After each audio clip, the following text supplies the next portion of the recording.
આપણા ગુજરાતના રાજ્યપાલ શ્રી આચાર્ય દેવવ્રતજીએ પ્રાકૃતિક ખેતી ઉપર ઘણા બધા પ્રયોગો કર્યા છે.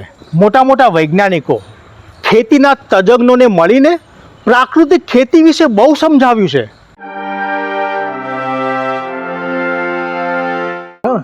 જો હવે આ જો હે ને હા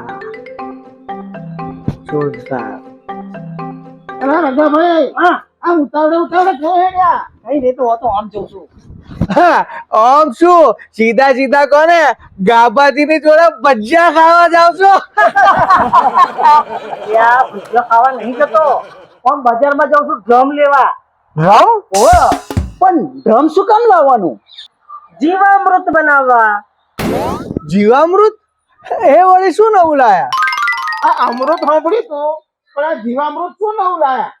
રણછોડભાઈ, જીવામૃત એક પ્રકારનું ખાદ છે અને એ બનાવવા માટે હું બજારમાં ડ્રમ લેવા જઉં છું. ઓહો, મને એમ કે જીવામૃત પીવાનું હશે, પણ તમે તો આ જીવામૃત આપણે પીવા માટેનું નહીં, ખેતરને પીવડાવવાનું છે. અને જીવામૃત એક પ્રકારનું ખાદ છે. ઓ ખાદ છે. અરે બજારમાં આટલા ખાતરો મળે છે રઘાભાઈ, હે આ યુરિયા ડીએપી, તો પછી આ જીવામૃત બનાવવાની મગજમારી હુકમ કરવાની? એ બધું હું પછી કહીશ ભાઈ, અત્યારે મારું મોડું થાય છે. લે હાલો આવજો. અરે બજારમાં આટલા ખાતરો મળે છે, પછી આવી મગજમારી કરાતી હોય? અરે બજારમાંથી લાઈન સીધું નાખી દેવાનું ખેતરમાં યાર, વાર્તા પૂરી. રાખાભાઈ જો આ કેવો વિડીયો છે, જો કેવો ડાન્સ કરે છે, જો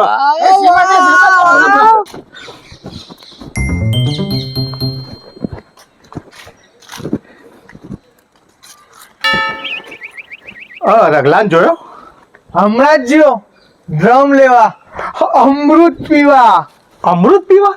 હા, આ મોટો ડ્રમ લેવા જ્યો છે, કઈક ખાદ બનાવવાનું કહેતો હતો. આ રગલો તો મૂર્ખો છે. બજારમાં આટલા ખાદ મળે છે તો એ જીવને ખાદ બનાવવું છે.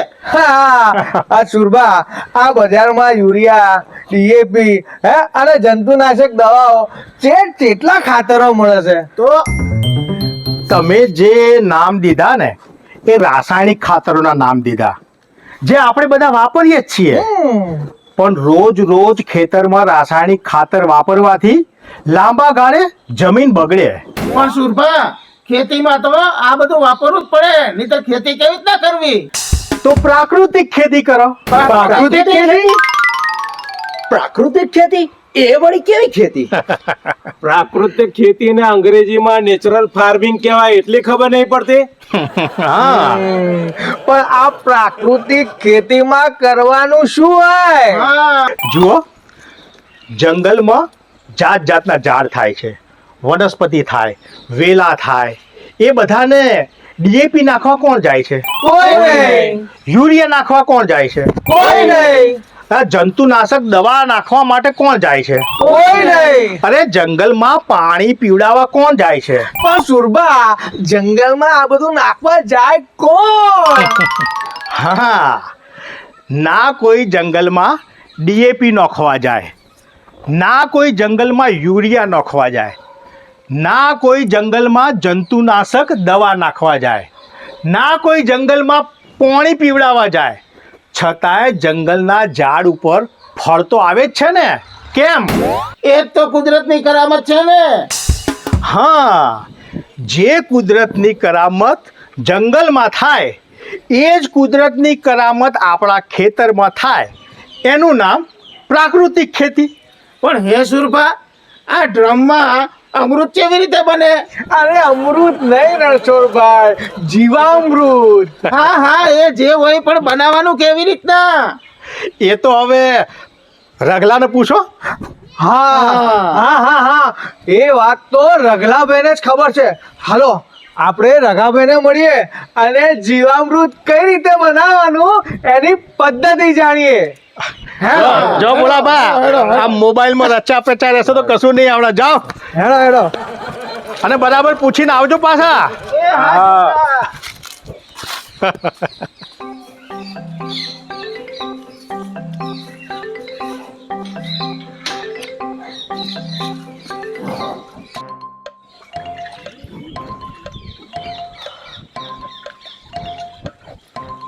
ઓ રઘાભાઈ, હા હા રઘાભાઈ આવો આવો. અરે રઘાભાઈ, આ જીવામૃત કેવી રીતે બનાવવાનું? અલ્યા મારે ગોળ અને બેસન લેવા બજારમાં જવું છે. ચમ આજે ખેતરમાં કોઈ પ્રોગ્રામ છે શું? ના ના, આ તો જીવામૃત બનાવવા માટે. પણ રઘાભાઈ, આ જીવામૃત કેવી રીતે બનાવવાનું એ તો કહો. જો 200 લીટર પાણી ભરાય એટલું એક ડ્રમ લેવાનું, બરાબર? અને આપણે જો ગાયો વધી હશે તો છોડ એને મૂકી દેવાનું. પછી એની અંદર 180 થી લઈ અને 185 લીટર જેટલું પાણી ભરાય, એટલે કે લગભગ પોણો ભાગ જેટલું પાણી ભરાય એટલું ભરી દેવાનું. પછી શું, આ એની અંદર 8 થી 10 કિલો જેટલું ગૌમૂત્ર અને ગોબર એની અંદર નાખી દેવાનું. તો આ ગોબર અને ગૌમૂત્ર જોખવા માટે તાજવા કઈથી લાવશો? અલ્યા સૌ રણછોડભાઈ, તમે આ ડોબા જેવી વાતો કરો છો. હે, આ ગાયો છે ને એ 24 કલાકની અંદર 8 થી 10 કિલો ગૌમૂત્ર અને ગોબર આપે છે. હે, તે ભેગું કરીને નાખી દેવાનું. 2 દિવસનું ભેગું કરીને અંદર નાખી દો. એ વાત સાચી તમારી. પછી શું કરવાનું? પછી 1.5 થી 2 કિલો ગોળ અને 1.5 થી 2 કિલો કોઈ પણ જાતનો દાળનું બેસન એની અંદર નાખી દેવાનું. અને આ બધી વસ્તુ મારી દુકાનેથી લઈ જજો, હું તમને સસ્તામાં આપીશ. અલ્યા હું તમારી દુકાને જ જતો હતો, પણ તમે તો અહીં ટળ્યા છો. અલ્યા દુકાને તો મારો છોકરો બેઠો છે, એ તમને બધી વસ્તુ આપી દેશે. એ ભાઈ જે હોય એ, મારે બધું બહુ કામ છે, હું જઉં છું. હા, મારે બહુ બધું કામ છે. એ રઘાભાઈ, અરે તમે ક્યાં ગયા? હવે આ જીવામૃત કેવી રીતે બનાવવાનું એ કોણ કે છે?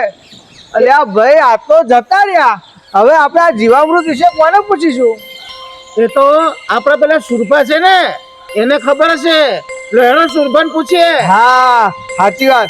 હેડો. હેડો.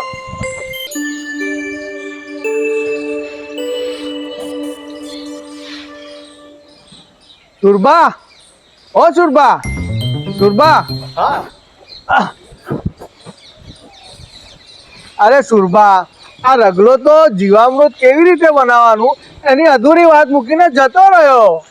એ શું કીધું રગલાએ? રગલાએ કીધું કે પહેલા ડ્રમમાં પોણા ભાગનું પાણી લેવાનું. હા, બરાબર. પછી અંદર 8 થી 10 કિલો ગાયનું ગોબર અને ગૌમૂત્ર નાખવાનું. હા, બરાબર. પછી એ ડ્રમમાં ગાયનું ગોબર અને ગૌમૂત્ર નાખ્યા પછી 1.5 થી 2 કિલો ગોળ અને 1.5 થી 2 કિલો બેસન નાખવાનું. હા, અને પછી પછી આપણા ખેતરમાં જે સૌથી મોટું ઝાડ હોય ને એના નીચેથી એક મુઠ્ઠી માટી લેવાની. એ માટી એ ડ્રમમાં નાખવાની. પણ સુરભા, ખેતરમાં તો બહુ બધા ઝાડ હોય તો? અરે રણછોડભાઈ, જે સૌથી મોટું અને સારું ઝાડ હોય એની માટી લઈ લેવાની. બરાબર ને સુરભા? પછી બીજું શું નાખવાનું? પછી રોજ સવારે અને સાંજે 5 દિવસ સુધી 5 મિનિટ સુધી રોજ હલાવતા રહેવાનું. અને 6થા દિવસે 1 એકરનું ખાદ તૈયાર થઈ જશે. 1 એકરનું ખાદ્ય તૈયાર થઈ જશે, એ પણ ફક્ત 5 દિવસમાં. હા, આ તો બહુ ઓછા ખર્ચે ખાદ તૈયાર થઈ જાય સુરભા. અને આ તો બહુ સસ્તું કહેવાય. અને ખર્ચો કેટલો? ગોળ અને બેસન જેટલો. પછી ખેતરમાં કઈ રીતે નાખવાનું સુરભા? કોઈ પણ રીતે, સ્પ્રિંકલથી, ડીપથી કે પછી પાણી પીવડાવતી વખતે દરેક પાળિયામાં જવા દેવાનું. હા, બરાબર. હા, અમે ખેતરમાં આપણે પાણી પાવા તો જઈએ જ છે. હા. હે, તો એની હારે દરેક એક પાળિયાની અંદર આપણે એક જીવામૃત પણ પાઈ દેવાનું. બરાબર ને શું? હા, બરાબર. એ રણછોડભાઈ, તમે ક્યાં હાર્યા? એ ડ્રમ લેવા. એ મારું લેતા આવજો. અરે ઉભા રહો, અમે અંધાર હાથે આવીએ છીએ. એ હાલો હાલો. હાલો. આપણા ગુજરાતના રાજ્યપાલ શ્રી આચાર્ય દેવવ્રતજીએ પ્રાકૃતિક ખેતી ઉપર ઘણા બધા પ્રયોગો કર્યા છે. મોટા મોટા વૈજ્ઞાનિકો ખેતીના તજજ્ઞોને મળીને પ્રાકૃતિક ખેતી વિશે બહુ સમજાવ્યું છે. ખેતી વિશેના એમના વિડીયો જુઓ અને ખેતીમાં ઉપયોગ કરો તો અવશ્ય લાભ થશે. પ્રાકૃતિક ખેતી વિશેના ઘણા વિડીયો યુટ્યુબ પર આવે છે